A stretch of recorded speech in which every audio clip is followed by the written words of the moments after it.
my name is Cecilia Denton, so some of you will know me by now. I'm an industrial psychologist. I'm the owner of PTES Consulting.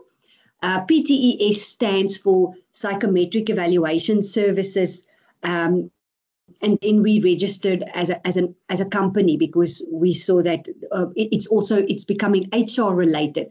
So you will also see that the HR Talk is the company that organizes all of these webinars for us. They send out the invites, and they are also the ones that's got this online platform where you can do the training. They will send you the link, but you can email me or them. It doesn't matter.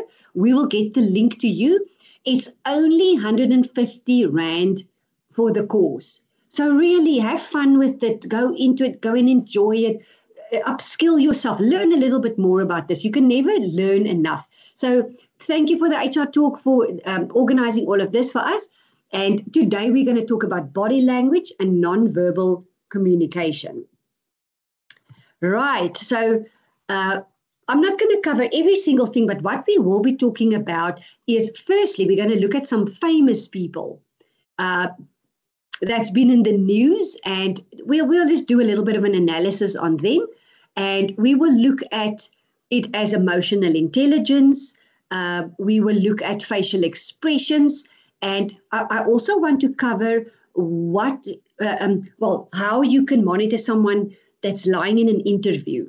So that's going to be a little bit more of a complex thing. And then there's some quizzes, but I'm not going to cover everything with you here. I'm going to cover the most important things, and you can read up. We can even email you these notes if you want them. Okay, so let's start with the introduction on body language. If I look here on my phone, it's not because I'm addicted. I'm just checking the time. I don't want to run out of time. I want you to be able to do your planning as well. Okay, so body language refers to the non-verbal signals that we use to communicate. According to experts, these non-verbal signals makes up a huge part of daily communication. So from our facial expressions to our body movements, the things that we don't say can still convey volumes of information. So when you are younger, then it's almost like, when you're younger, your handshake may not be as firm. You may not keep eye contact. You may be a little bit more shy or submissive or whatever. And so as you grow and develop your assertiveness, some of these things can change.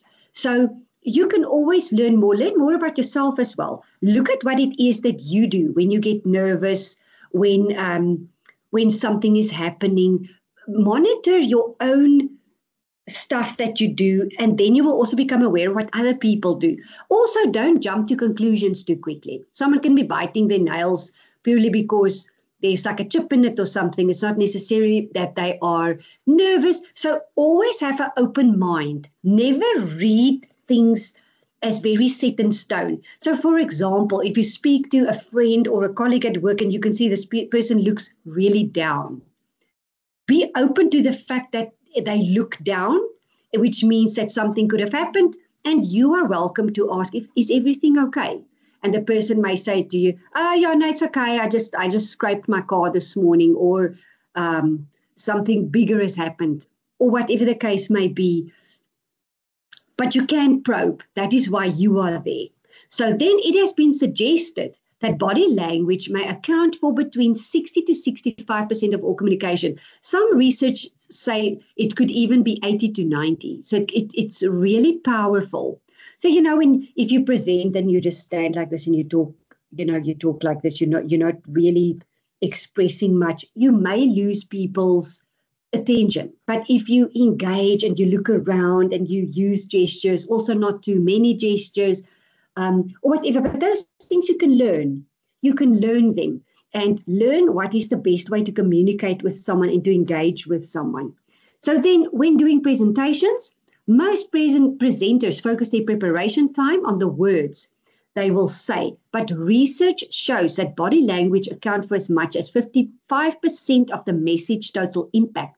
So when I was younger and I started my business, I would tell people, yeah, you must do psychometric testing because it works, And now when I talk to people, of course, I'm now older. I am more assertive. I've been around the block, so I know my product. I know that it's powerful. So I would say, I would say to them, we will really be able to help you. You will get benefit out of this because we will really be able to statistically and scientifically tell you what you can expect. So that the message has changed, the wording has changed a little bit, but definitely also my tone of voice and the assertiveness and the firmness of it.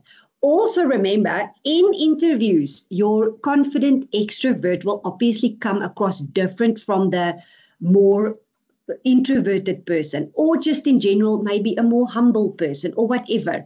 You need to be open to all of your options, or all of the possibilities, not options, but possibilities. So just be open. You may not always know what is going on, with this person. You're just getting the feedback from the questions, but be very, very open to possibilities. So they also say the tone of your voice accounts for up to 38% of the impact, and the impact of your words only 7%. So that's quite crazy, because it does feel like we're quite influenceable. Is that a word? We can be influenced, because someone could really be convincing you of a real good thing, but also remember, someone could also be convincing you of a bad thing. So, but you may be influenced and affected by the tone and the way that they engage with you. So be open to everything. Right. Let's look at some celebrities. So you'll see all of these topics are controversial cases, but let's look at Michael Peterson, the staircase killer. So most of you will know that this is currently on Netflix. I don't know if it's still on there, if it's removed already, but I think there was a movie, and then there was also a documentary around it. So my initial impression, so just to make sure that everyone is on the same page, it will say Michael Peterson on the top page, and there's a photo of Michael Peterson at the bottom. So if you're not on that page, just let me know. Okay, I also copied and pasted the YouTube link at the bottom here so that you can go and have a look at it. So my description here is not necessarily about him in general. This description was made based on his documentary. So for those of you who don't know, Michael Peterson is an American novelist who was convicted in 2003 of murdering his second wife, Kathleen Peterson, on December 9, 2001. So the first time when I saw the guy's face, I was very judgmental. I just said, oh, he did it. He did. I didn't even know the story. I just looked at his face and I said, no, he did it. He just had that face, So, but then new evidence came out. There was evidence about the way that she was killed. Maybe it was not this way, but that way, whatever. Then I changed my mind again. And then I actually watched the documentary, and then I changed back again. So I thought, oh, well, the documentary didn't really do him so much favor. But it's up to you to determine what happened here. So in 2001, the wife was found dead at the bottom of the staircase in their home by Michael. He claimed that she had fallen, but then, the whole place was just blood splattered. It was really, she didn't fall, but, there's theories around what caused the death. So in the documentary, so there were experts that made a summary or an analysis on his behavior in this documentary. And this is what they are describing here. So there was a lot of contradictory evidence and witnesses. So a lot of emphasis was placed on body language. So they say that you tend to look away when you hear bad news or information. So his reaction was sort of strange. And then a high pitching of the voice, mimicking shock, could be an indication of lying. So there is a part in the documentary where he sort of talks like this. And I think that's what they're talking about, because he was like, but I mean, there was a few places in the documentary, but I'm not talking about the movie. I'm talking about the documentary where the way that he was talking. And remember, his behavior would have been adjusted and different because there's now a camera on him. So they also say here in the last sentence here, also remember there's now a camera on him. So it may not be really his reaction. He could be acting a little bit of, taking part in this documentary. So also when you are in an interview with someone, also remember they are affected by nervousness. They could be affected by these feelings of desperation. I need to get this job. I haven't had a job in 3 months or 6 months. So always keep in mind the whole bigger picture.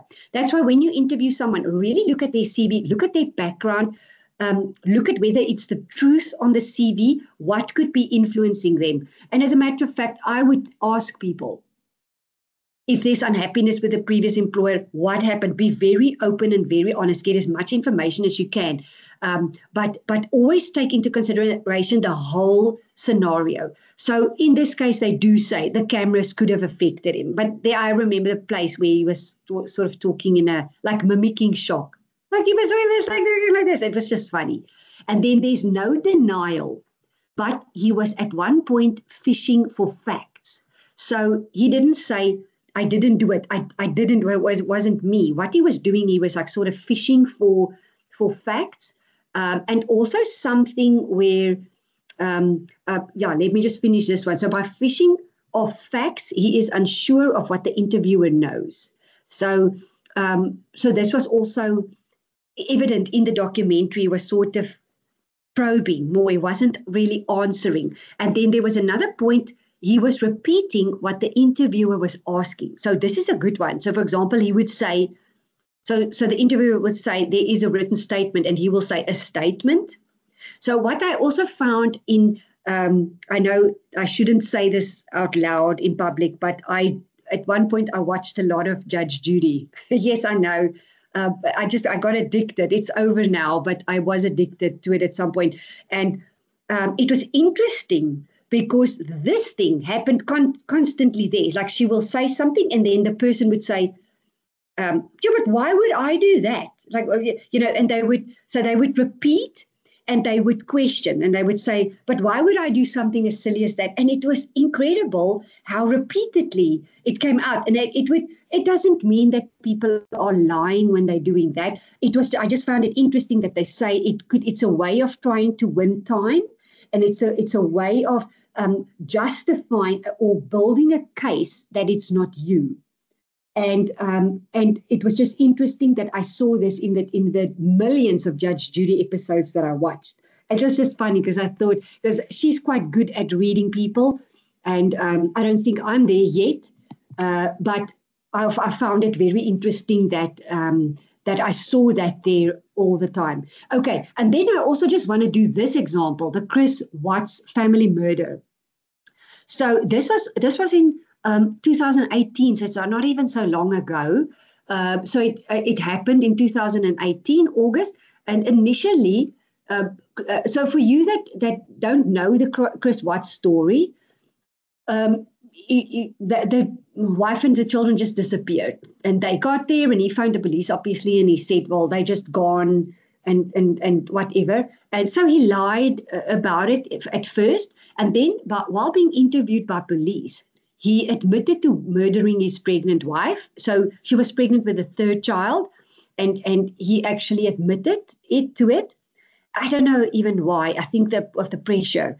If you watch the documentary on this, or the program, or any YouTube videos, he looks very good and assertive here. When he's on camera, there's a terrible unassertiveness that comes out. It's very strange that the picture looks like this, and when you actually see him in action, you can see there's a massive submissiveness. Like, it's very strange. So he could be psychopathic, but with a strange submissiveness, or it just looks like it. Maybe the submissiveness is callousness. But anyway, so he later admitted to killing the daughters as well, by smothering them. So that is just quite cold. I mean, that's just horrible. So at the end of 2018, he pled guilty to the murders. It also came out that there was a girlfriend. So if you really want to go look it up, the plot thickens. But I could see that the girlfriend really didn't. You can see she didn't know. And so he got life sentences. But let's just look at his face. Now, this picture, I hope you can see the screen. Let me just quickly jump back and forward. I hope you can see this picture. You'll see on the right of the screen is his face with some red marks where they've indicated the way that his face is being pulled while they're talking to him. So just say if you can't see this particular page. So this was also now a expert analysis being done on his facial expressions. So upon watching the actual video, I remember this actually his face looking like this. And actually what he was saying right here, when his face looked like this, he was saying, I just want them back. He was standing with his arms crossed, sort of like this, like he was standing at a braai. And he was like, I just want them back. Literally, so how they describe it is you see the lip corners raised, the eyes tighten, his cheeks are raised. The combination of the muscles is an indicator of genuine pleasure. So it's very difficult for me to try and understand that he could be feeling pleasure here. Because, if you're a normal functioning person with empathy, I cannot even put myself in that position. I can't see how there can be pleasure. But I think these experts knows what these things means. So then he goes on. The swaying shows anxiety. So he was swaying like this. Actually, I just want them back. So so even though there's maybe pleasure in his face, the swaying does show anxiety. And he's making an affirmative claim that they were still there when he was there at 5:15, because he woke up early and he went to the gym, and when he came back, then they were gone. So he says at 5:15 in the morning, they were still there. And he did the partial hand gesture, which was like this. So even if you subtly just look at it, I don't think I would be able to say it's him, but it is a little weird. But slightly weird. And this is maybe also sometimes I've had so many clients who says to me in an interview, I can't put my finger on it, but something bothers me. Then we test, and then often something may come out where there's lack of assertiveness, or there's lack of confidence, or whatever. There's something deeper there. But often my advice to you would be, even if you can't just make an assumption, rather than do additional checks to try and gather more information, because you don't need to have the answer. But if something bothers you, trust your instinct. I would then gather more information. So I wouldn't just throw the person out, but tune in on the belief, the feeling that you got, because there could be micro indications that you got that is very unconscious in your head, that's telling you you're uncomfortable. Even if you go on a date with someone, even if you are in a meeting with someone or an interview, if you get a funny feeling, don't ignore it, but don't jump to a conclusion. Rather, try and get more information. If you are questioning anything that could happen, there's quite a lot in a CV that you can go double check. You can make a lot of phone calls. You can do qualification checks. You can do employment history checks. You can do reference checks. You can do all sorts of things. And then, and then he says it's leakage. You can just see it on the bottom of the screen, so that small movements of the hands, the rotation is what we call a double-handed shrug. That's what he did this, which is part of the full gesture. I have no confidence in what I've just said. So, I wouldn't have known that. I think what you need to do is, the advice that I can give you, when you do an interview, have a standard set process. Use a competency-based questionnaire. If you don't have one, we will email you one, and ask the same questions to the candidates for particular positions, because you will choose questions for each position because you want the competencies for that position. So for every position, the questions may change, but ask the same questions to every single candidate for a particular position. So you have your process. That means you'll be able to pick up any inconsistencies. You will also be able to pick up inconsistencies in the type of answer that the person gives you as you're going through it. I will try and arrange a competency-based interview session for us later in the year as well, so that you can learn how to do that. And then be aware of any subtle things that's happening in the person as they are talking to you. don't jump too quickly to conclusions, because it's very difficult to pick up if someone lies. If you do a competency-based interview, it's very difficult for them to lie, because they can't just make up something. Okay, I want to jump. I'm not going to go through the Harry and Meghan. I'm sorry. You have to read that for yourself. And then I also just want to touch on the fact that this goes very much hand in hand with emotional intelligence.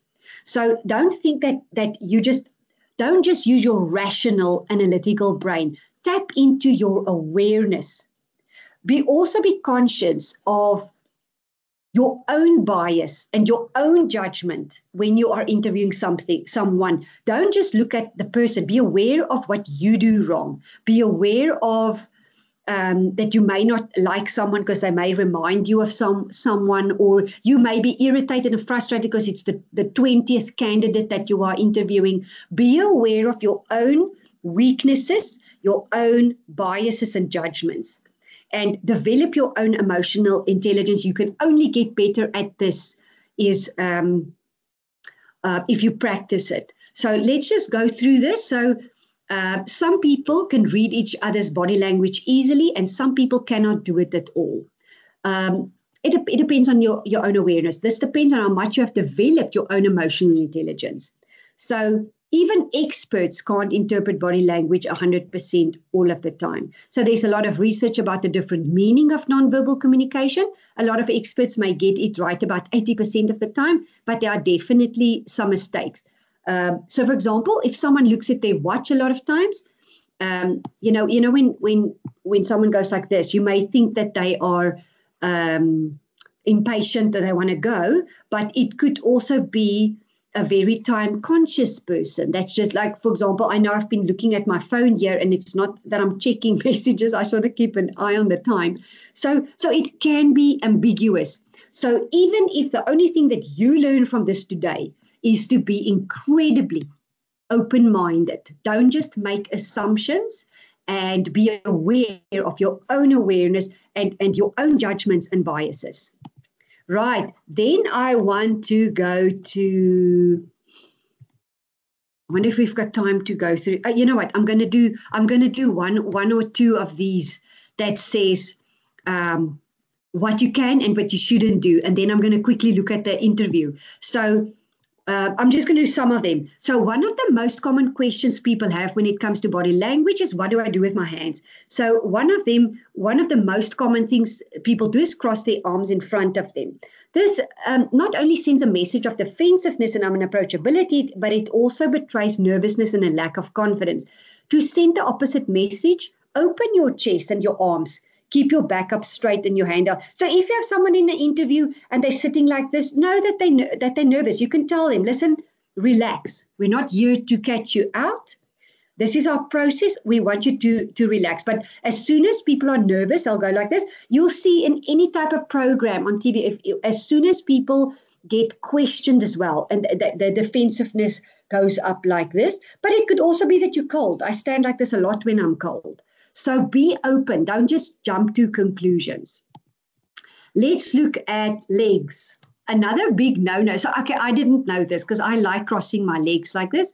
But they do say it communicates lack of professionalism and suggests nervousness. Yes, you see, can you see how subjective this is? So when I was younger, they did teach us to sort of put your legs just together and sort of to the side like that, and having your arms, like in front of you like this. I think what is good about any of these tips that we're giving you here, if you find yourself doing anything of this, know that you are nervous and decide, I'm going to relax. I'm going to relax. I have to do a presentation or participate in an interview, and I'm going to relax. So if you are aware of what you do, you'll be aware of what other people do. So also touching any part of your face or your neck is a low power position and can indicate anxiety, nervousness, or lack of control. So another thing that I keep on watching people on is when they say that if you lie, you just randomly touch your nose, your face like this. It's like, so now every time when people talk, I am very conscious of that. Also, they say if someone said something that they lied about, they may go like that. So once again, I've watched the Judge Judy show, and I see people just, they just, go like that, or they say something and then they go almost like they didn't want to say it. So, these are small little things. Also, maybe keep an eye on the whole picture, not just one behavioral thing. So just because someone is sitting like this because they are nervous does not mean that they're lying, and it doesn't mean that they're not skilled. Or if they talk to you and they go like that, it doesn't. You want to look at a whole bunch of things. So let's just look at the interview. So most people have no better than a 50-50 chance of detecting deception. So just know that you want to look at this together with other information. So you can have your interview, determine who is your best candidates, then do your thorough reference checks, background checks, check the content of that CV to the minute, to the date.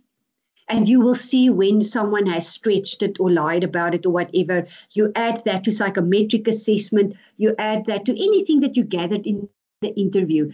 But remember that your interview assumption will be, it may be a little bit biased, but knowing some of the stuff will help you. I had someone the other day that said to me that they had a funny feeling about someone in the interview. We tested them, and I said to them, the line manager was correct. He didn't know what he was picking up, but he did observe something that wasn't right. And therefore, we want to test and gather more information. So too much or too little eye contact. Remember when people are younger, I didn't really do eye contact. I fidgeted a lot. I had the slap fishy handshake. I'm not like that now anymore. Been around the block a few times. But so keep in mind why someone may not want to have eye contact. Is it a cultural thing, or is it just they're very young or whatever? Overemphasize or avoiding detail. This is important in your competency-based interviews. Do they answer your question or not? Are they overemphasizing things that is not important and trying to get you off and derail you from your question, or are they giving too much detail? So and that's why if you do a competency-based interview, you'll be able to follow that. You'll be able to see, okay, you really avoided answering that question, but the next question is pretty good, avoiding again or giving too much information again. And then fidgeting, just keep in mind the person may be very nervous. Touching the nose. So the touching the nose, it's quite a thing. Look at people when they are possibly lying, they touch their face. And then mouth pursed, so when they press the lips like this, because they do say that sometimes people say something that they say that even liars don't really want to lie. And that's why when it's out, they actually want to sort of take it back in. So this is always stuck in my mind. So the two things that I always look at is how they touch their face and purse the lips. And then speech hesitations, just be careful of the nervousness again. I've been in interviews where I go blank. Like I don't even know what my name is. So it happens. Looking up or down, answering questions not asked. Very important. Answering questions not asked. So if you do a competency-based questionnaire with someone and they're talking about something totally different or irrelevant or whatever, be aware of that and know that, bring them back to your question and know that what you are picking up is real. They are trying to distract and take away from your actual question. May repeat phrases or words. So, if people repeat the same thing or repeat your question, anything like that, it could be to buy time. Well, they really don't have an answer for you. So then also focus on when they stop talking, so focus on when they stop talking about themselves. So if you ask a particular question on describe a time when you were under immense pressure and the person talks maybe one sentence about themselves and then start referring to the people around them that was stressed or whatever. Bring them back to themselves and their own competence. Okay, so our time is up. I'm 3 minutes over. But if you want, you will see that in this presentation is a lot more information on how to detect if someone is lying. So there's quite a bit of information that you can even go through. But I just want to quickly go to any questions. So I'm going to stop sharing because I want to check the chat box. Let's just see here. Okay. What about clasped hands? So you mean if the person sits like this? That's fine. As a matter of fact, when I was younger, they taught us to, put the hands on your lap like that and be open. But be careful that you don't start going like this, because this is not what we do but relax and breathe. So when you in an interview, relax and breathe. And if you can see someone fidgeting when they start going like this, and you can actually put them at ease, because you want someone to be at ease, because that's when the truth sometimes comes out. I know there was interview techniques where they put people under pressure to see how they perform, and maybe in some cases it may work, but I don't know if it really helps. Okay, and so any other questions around this? I think my biggest message to you today is be very, very open-minded. Don't be too rigid in your interpretation. The more you learn about this and the more you develop your awareness, the more you will see the person is doing that. It could be because of this, or that. It's not just, they're lying. So read up a little bit about it, monitor and observe people, play with it. And if you don't know the answer, you don't know the answer.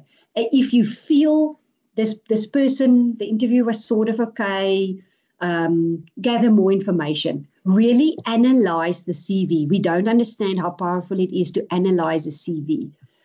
Okay, so you are more than welcome to email us if you want the access to the portal to go do the online training, or if you want the notes on the presentation, you're more than welcome. It doesn't look like there's any questions. Any questions around maybe interviews? Is there anyone who wants to share maybe a symptom or something that doesn't work, or something that's backfired in the past?